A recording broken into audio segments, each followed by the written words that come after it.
দিনটা ছিল আমার জন্মদিনের সকালবেলায়। ঘুম থেকে উঠে দেখলাম ওয়েদারটা একদম ভালো নেই। তারপরে আস্তে আস্তে ঘরের কাজগুলো করা শুরু করে দিচ্ছিলাম। মুখ ধুয়েই খাটের ঘরে এসে দেখলাম যে খাটের অবস্থা খুবই খারাপ। সব কিছু গুছিয়ে খেতে বসলাম। ছিল খাবারে আগের দিনের ভাত ভাজা আর আগের দিনের মাংস। দোতলার বারান্দা দিয়ে দেখো কি সুন্দর কাঠবাদাম দেখা যায়। কাঠবাদামের গাছ আছে দেখো, একটা বড় সড়ো, একটা না দুটো তিনটা আছে।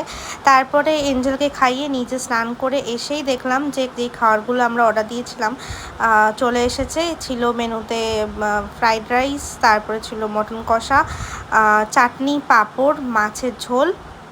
মাছের ঝোলটা যদিও আমাদের বাড়ির যে কুক তিনি বানিয়েছে, 5 রকম ভাজা, আর ছিল এই দেখো মিষ্টি, আর এটা হলো এঞ্জেলের মাংস।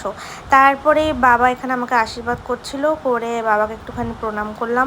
তারপরে মাও আমাকে আশীর্বাদ করে মা আমাকে টাকা দিল, আর সেটা আমি গুনছিলাম। তারপরে দেখো আমার নিজে থালাটা নিজে গুছিয়ে নিচ্ছি। এত কিছু খেতে পারিনি কারণ শরীরটা খুবই খারাপ ছিল, এটা শুধু তোমাদেরকে গুছিয়ে দেখাচ্ছিলাম আমি। তারপরে বিকেলবেলা কেক কাটছিলাম। কেকটা যদি আমার মাসিমেশো নিয়ে এসেছিলো, আর কেকটা একটুখানি এঞ্জেলকেও খাওয়ালাম। তারপর রেডি হয়ে বেরোচ্ছিলাম। বাকিটা পরের ব্লগে দেখা।